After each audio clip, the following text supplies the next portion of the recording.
Alors dans cette vidéo, on va parler des variables. Donc en fait, dans un programme informatique, on a souvent besoin de stocker de l'information pour pouvoir travailler dessus. Et c'est fait au travers le mécanisme de variables. D'accord? Donc les variables, c'est vraiment ce qui va nous permettre de travailler et de traiter l'information. Alors une variable, c'est représenté par un identificateur, ça veut dire c'est représenté par un nom. D'accord? On va nommer une variable pour pouvoir y faire référence plus tard. Et une variable a toujours un type. Donc il y a plusieurs types de bases en Java. Et après, on pourra aussi créer des types plus complexes quand on a besoin de représenter des structures plus sophistiquées avec différents champs. Donc surtout, ce qui est important, c'est qu'une variable doit toujours être déclarée. D'accord? Ça veut dire que on doit toujours dire finalement à Java, cette variable, par exemple x, c'est un int. Donc int, c'est pour entier. Et il faut lui dire en fait, parce qu'il ne va pas déduire automatiquement le type. Il y a certains langages de programmation qui déduisent automatiquement le type d'une variable en fonction de ce qu'on en fait derrière. Mais pour Java, Java c'est un langage typé et on a besoin de définir pour chaque variable son type. Alors, il y a plusieurs types primitifs en Java, comme je l'ai dit. Le premier type primitif, ce sont les entiers. Donc les entiers, il y a plusieurs types pour un entier selon la taille. En fait, ce qu'il faut bien comprendre, c'est que en informatique, tout est un peu fini. Et alors, pourquoi est-ce qu'on a plusieurs types d'entiers? C'est parce que on n'a pas toujours besoin de la même, de la même valeur la plus grande possible pour des entiers. D'accord? En fait, les entiers vont être codés sur un certain nombre de bits. Donc typiquement, il y a ce qu'on appelle les bytes ou les octets qui sont codés sur un bit. Et ça veut dire qu'ils peuvent prendre que 2 puissance 8 valeurs différentes possibles. Et donc ces valeurs, elles représentent en fait les nombres entre moins 128 et 127. Mais voilà, par exemple, imaginons qu'on a envie de travailler avec un nombre plus grand comme 5 millions. Bah clairement, un byte, ça suffira pas pour représenter cette information. Alors, dans ce module, on utilisera seulement le type int. Donc un int, c'est codé sur 4 octets, ça veut dire 32 bits, et ça peut prendre à peu près 4 milliards de valeurs différentes. Donc les valeurs entre moins 2 milliards et quelques jusqu'à 2 milliards et quelques. Mais il faut savoir qu'il y a des entiers un peu plus longs sur 64 bits pour aller encore beaucoup plus loin. Et il y a même des entiers sur 128 bits, voire 256 bits, etc. Mais il faut bien comprendre que l'ordinateur va traiter aussi un nombre de bits limité à chaque fois. Et c'est aussi pour ça qu'on n'a pas des entiers avec une taille arbitraire. Alors, en fait, c'est par exemple si vous faites du Python, en Python, les entiers vont grandir automatiquement selon vos besoins.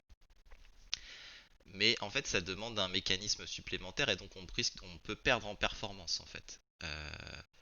Voilà.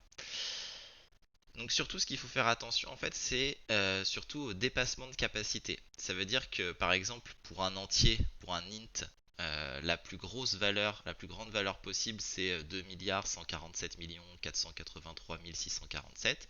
Si jamais vous avez un entier qui vaut cette valeur et auquel vous ajoutez 1, et ben ça va retomber, ça va pas rajouter plus 1 comme vous pouvez vous y attendre, ça va retomber sur le nombre le plus petit possible. D'accord? Ça va devenir moins 2 milliards 147 000 millions, etc. Et donc, c'est des erreurs assez courantes qu'on peut rencontrer. Donc c'est quelque chose voilà, qu'il faut faire attention. Il peut y avoir ce qu'on appelle un dépassement de capacité. Et donc, en fait, on retombe sur la valeur, la plus petite valeur possible pour le type. Donc, voilà, donc vraiment, un entier. Ce qu'il faut que vous reteniez, c'est qu'un entier, on utilisera int, d'accord? Le mot-clé int. Et que la taille possible pour les entiers est limitée. Donc, il faut toujours savoir à peu près combien, enfin, quelle valeur ne pas dépasser pour les entiers. Un autre type primitif assez utilisé, c'est les caractères. Donc un caractère, on a besoin souvent de, je sais pas, d'afficher des choses sur la console, et donc ça sert de pouvoir afficher des caractères, de pouvoir manipuler des caractères. Alors souvent, ce sera même plus des chaînes de caractères, mais on verra ça dans une leçon ultérieure. Alors en fait, en Java, ce qui se passe, c'est que, et même dans tous les langages, hein, un caractère, en fait, ce qu'on a fait, c'est qu'on a utilisé une convention. On a dit un caractère, c'est codé typiquement, c'est codé sur 8 bits, donc sur un byte. Donc il y a 256 caractères possibles. Et en fait, ce qu'on a dit, c'est que bah, tel nombre, ça correspond à tel caractère, et ainsi de suite. Et donc en fait, c'est ce qu'on obtient, c'est ce qui nous donne la table ASCII, d'accord, qui fait correspondre en fait euh, une valeur à un caractère. Donc par exemple, la valeur 65 correspond au A majuscule, la valeur 97 au A minuscule, etc.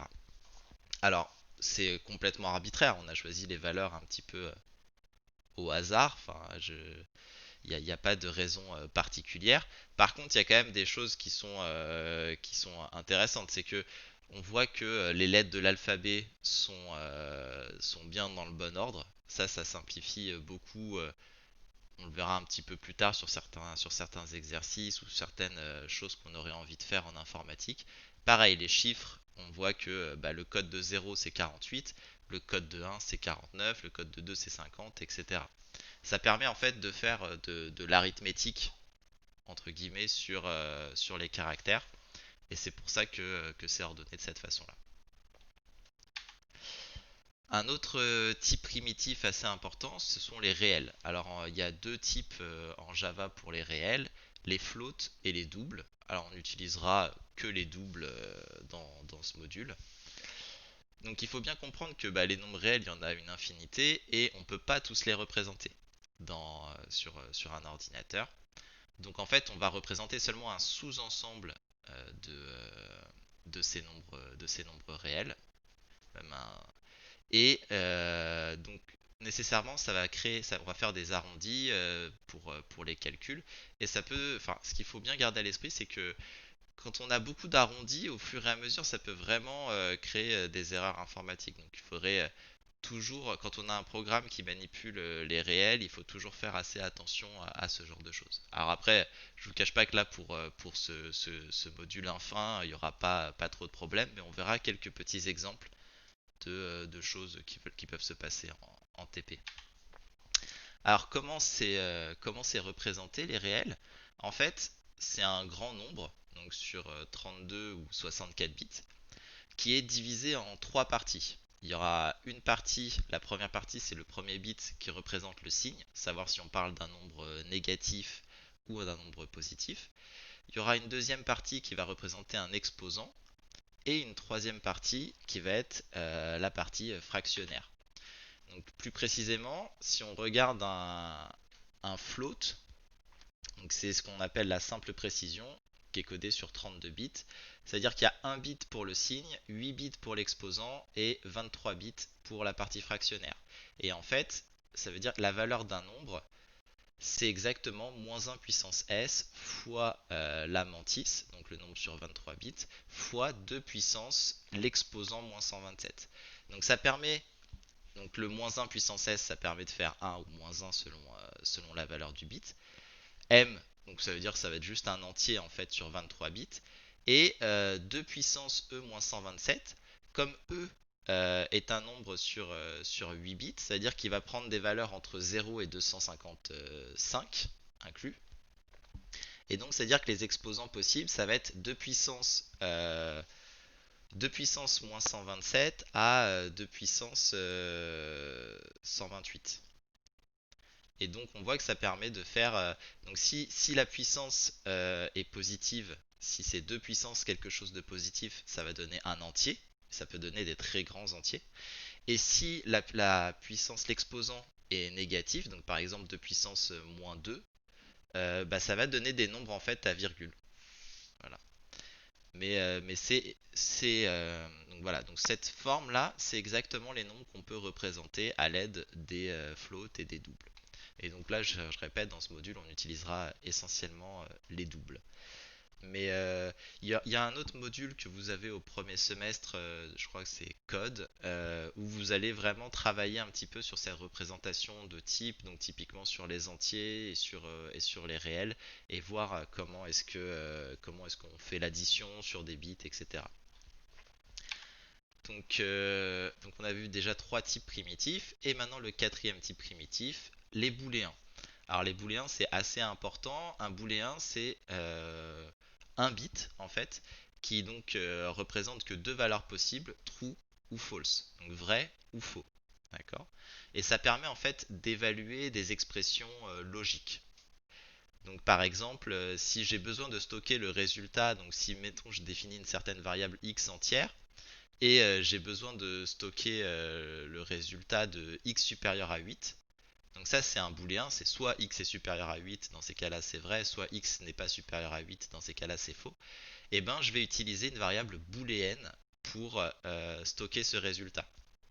Donc après sur les booléens on peut faire de la logique, on peut appliquer des opérateurs logiques. Donc il y a trois opérateurs logiques en fait. Il y a le point d'interrogation qui représente la négation.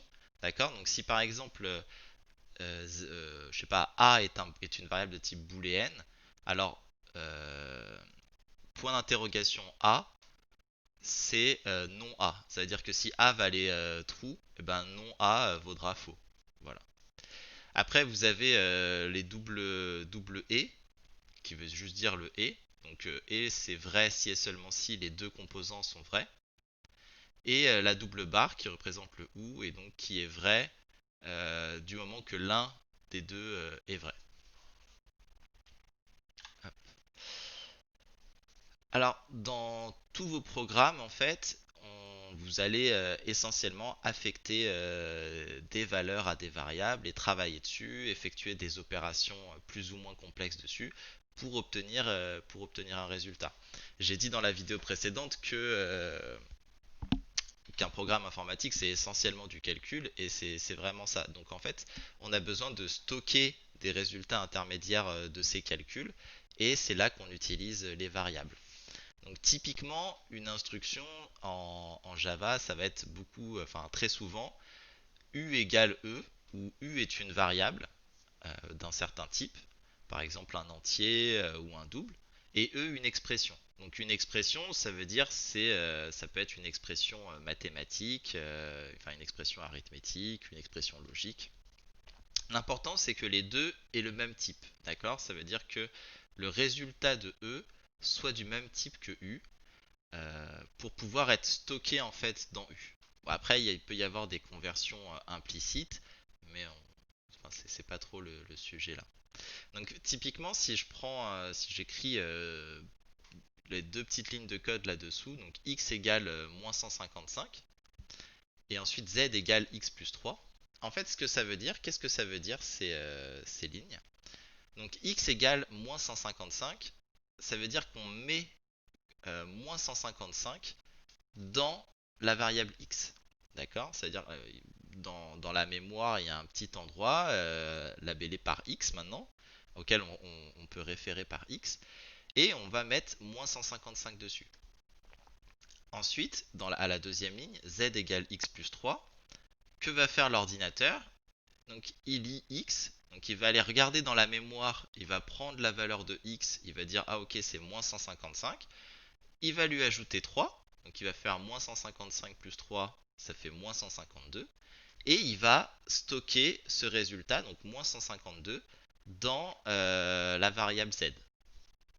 Et donc à la fin de ces deux lignes de code, j'ai x qui vaut moins 155 et z qui vaut moins 152. D'accord. Donc c'est vraiment très important aussi, c'est qu'en Java, il faut toujours initialiser une variable. Donc il faut toujours la déclarer son type, donc un int, un double, etc. Mais il faut aussi l'initialiser. C'est très important pour s'assurer en fait que le programme fasse bien ce qu'il faut. Sinon, en fait, à l'endroit où il y a x, on sait pas quelle valeur il y a.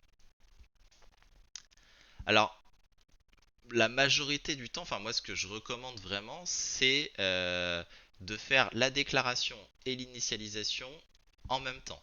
Ça veut dire que plutôt que d'écrire int x et ensuite x égale moins 155, on peut tout écrire d'un coup en écrivant int x égale moins 155. Comme ça, vous savez que dès que votre variable est déclarée, eh ben, vous l'avez aussi initialisée. Et donc vous pouvez l'utiliser librement, il n'y a pas de problème.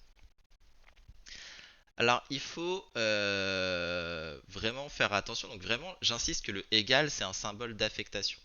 Et en particulier, vous allez souvent rencontrer l'instruction i égale i plus 1. D'accord? Donc là, par exemple, il y a ces deux lignes de code i égale, int i égale 3, i égale i plus 1. Donc, c'est pas faux, hein, c'est pas une égalité mathématique. C'est vraiment l'idée que, bah, ok, au début, j'ai i, je dis que c'est un entier et j'initialise à 3. D'accord? Ensuite, ma deuxième ligne de code, qu'est-ce que l'ordinateur fait? Donc il regarde du côté droit du symbole égal, il dit ok, j'ai i plus 1 à calculer. Donc il regarde la valeur de i, ça fait 3, il fait plus 1, il obtient 4. Et maintenant, ce résultat-là, il va l'affecter à la variable i. Donc il va mettre 4 à l'endroit de la variable i. D'accord? Et donc à la fin de cette instruction, de ces deux lignes de code, en fait, i vaut 4. D'accord? I égale i plus 1, c'est juste en fait incrémenter i de 1. Mais voilà, donc ça c'est vraiment quelque chose que vous allez faire souvent. Et en fait, c'est quelque chose qu'on fait tellement souvent d'incrémenter une variable qu'il y a vraiment enfin il y a plusieurs écritures possibles pour faire la même chose. Donc par exemple, i égale i plus 1, ça peut s'écrire de plein de façons différentes. Aussi, on peut écrire i plus égale 1, ou i plus plus, ou plus plus i. Alors, alors on peut se demander pourquoi est-ce qu'on a quatre façons différentes de faire la même chose. Alors en fait, c'est pas exactement la même chose et autant sur un entier ici ça va être la même chose, autant quand on travaille avec des objets plus complexes, bah, typiquement en fait avec des objets avec des classes, ces quatre expressions sont différentes. En particulier, i plus égale 1, ça veut vraiment dire qu'on ne veut pas créer d'objet supérieur. En fait, si on fait i égale i plus 1, ça veut dire qu'en mémoire, je vais d'abord stocker quelque part dans une case le résultat de i plus 1, et ensuite je vais le copier dans la case i, dans la variable i. Alors que si jamais on fait i plus égale 1, l'ordinateur sait qu'il peut directement utiliser l'espace mémoire pointé par i. D'accord? C'est essentiellement ça la différence. Et i++ ou plus i, c'est un petit peu différent aussi. Donc il y a la post-incrémentation, c'est ce qu'on appelle la post-incrémentation et la pré-incrémentation. Et donc là, il y a deux exemples, enfin j'ai écrit deux exemples un peu en dessous. Donc par exemple, si j'écris n égale 5, puis m égale n++. En fait, c'est exactement comme si j'avais fait n égale 5, puis m égale n, et enfin n plus égale 1. D'accord? Ça veut dire que à la fin de cette instruction-là, qu'est-ce qui se passe? J'ai n qui vaut 6 et m qui vaut 5. D'accord? Parce que j'ai incrémenté après avoir affecté. Alors que dans la pré-incrémentation, si j'ai fait le code n égale 5, m égale plus n, je vais d'abord incrémenter n et ensuite l'affecter à m. Et donc à la fin de ces deux lignes de code ici, j'ai n qui vaut 6 et m qui vaut 6. D'accord? Donc là vraiment la différence entre ces deux codes là, c'est que à la fin du premier de la post-incrémentation, j'ai m qui vaut 5, alors qu'à la fin du code pour la pré-incrémentation, j'ai m qui vaut 6. Et dans les deux cas, j'ai n qui vaut 6. Alors après, faut pas trop écrire, enfin, cherchez pas forcément à écrire des choses comme ça, m égale n++, enfin, c'est pas du tout le but de ce module de faire des choses comme ça. Mais par contre, après, dans votre scolarité, enfin, vous allez lire du code et enfin c'est des choses qu'on rencontre, les symboles plus plus, ce sont des choses vraiment qu'on rencontre très très souvent. Donc il faut savoir à quoi ça correspond et savoir que i++ est différent de plus plus i. Alors après en plus quand vous ferez aussi de la programmation objet, il y a il peut y avoir aussi des différences de performance entre la pré-incrémentation ou la post-incrémentation. Mais bon, c'est pas trop le sujet de ce module. Le but, c'est surtout que vous écriviez du code correct. Alors on a vu, on a plein d'opérateurs pour travailler sur nos variables. Donc il y a tout ce qui va être opération arithmétique, donc les plus, les fois, les divisés, etc. On a des opérations logiques avec des et, des ou, etc. On a des plus plus, avant, après. On peut aussi avoir des moins moins, hein, c'est exactement le même fonctionnement. On a des négations, on peut avoir des symboles supérieurs ou égaux, etc. Et alors en fait la question après c'est bah, qu'est-ce qu'on fait, comment est-ce qu'on lit une expression, comment est-ce qu'on évalue une expression. Il faut nécessairement une priorité au niveau des opérateurs. Alors, bien sûr, ce qui se passe, c'est qu'en Java, on a pris une priorité des opérateurs assez similaire à celle qu'on utilise par exemple en mathématiques. D'accord, en mathématiques, vous avez probablement appris que on faisait d'abord, on évaluait d'abord les multiplications, puis ensuite les additions. Et ben, ça, c'est quelque chose qu'on retrouve en Java. Donc, par exemple, si on regarde la multiplication, c'est une opération de niveau 4 alors que l'addition, c'est une opération de niveau 5. Et donc ça veut dire que s'il n'y a pas de parenthèse, on effectuera la multiplication avant l'addition. D'accord? Donc là, je vous ai écrit plein de petites expressions sans parenthèse. Et je vous laisse en exercice d'essayer de voir quel serait le résultat de ça. Alors vous pouvez bien sûr, enfin le but c'est d'essayer de le faire à la main. Et après, vous pouvez vérifier ça facilement en écrivant ce code Java, en l'affichant pour vérifier que vous avez bon. Alors, ok, c'est bien, il y a une priorité des opérateurs, c'est assez important parce que enfin, Java a besoin d'une méthode systématique pour pouvoir évaluer une expression. En pratique, pour vous, enfin, si vous avez un doute, je vous conseille vraiment de mettre des parenthèses voilà, pour que ce soit plus clair, même que ce soit plus clair pour tout le monde pour lire, hein, d'accord? Par exemple, autant pour ça, il n'y a pas tellement besoin de parenthèses parce que c'est la même priorité qu'en mathématiques. Autant ça, par exemple, ça pourrait être utile d'avoir un parenthésage. Ce serait plus rapide. C'est plus rapide à lire et plus facile à lire. D'accord? Donc ça, vraiment, je vous le laisse en exercice. Pour finir cette partie sur les variables, il faut parler un petit peu qu'il y a en Java, il y a deux types d'opérations logiques. En tout cas pour le et le ou. Donc en fait, il y a le double bar et le double et. Ça, c'est ce qu'on appelle les logiques, le et logique et le ou logique. D'accord? Ce qu'il faut bien comprendre, c'est que quand on fait le double bar, on a ce qu'on appelle un court-circuit, enfin un circuit court en tout cas en termes d'évaluation. Mettons que j'ai besoin d'évaluer l'expression x différent de 0 et 1 sur x supérieur à 1. Là, on voit qu'en fait, le problème c'est que la deuxième partie de l'expression, 1 sur x, je peux l'évaluer que si x est différent de 0, d'accord? Parce que si x est égal à 0, eh ben ça fait une erreur, la division n'est pas bien définie. Donc j'ai besoin d'être sûr que pour évaluer cette partie-là, que x soit différent de 0. Et ben en fait avec le double et, c'est exactement ce qu'on fait. Parce que pour un et logique, je l'ai déjà dit, donc un et logique, c'est vrai si et seulement si les deux parties à gauche et à droite sont vraies. D'accord? A et B, c'est vrai si et seulement si A est vrai et B est vrai.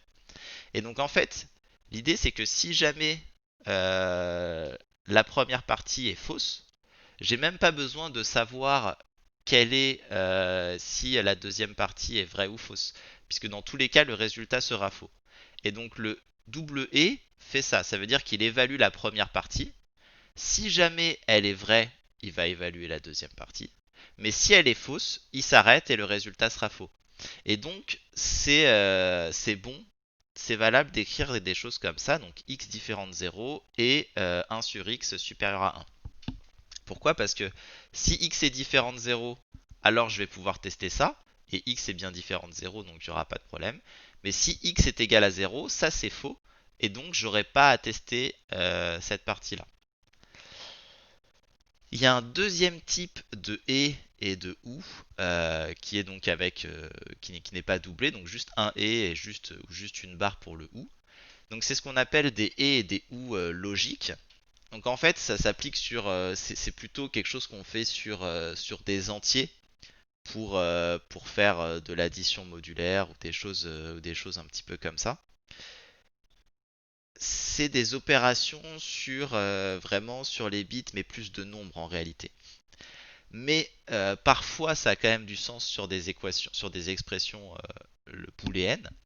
Et donc typiquement un et comme ça va vraiment vérifier les deux tout le temps. Ça veut dire qu'il va tout le temps faire ok, j'ai besoin du résultat x différent de 0 et j'ai besoin du résultat de 1 sur x supérieur à 1.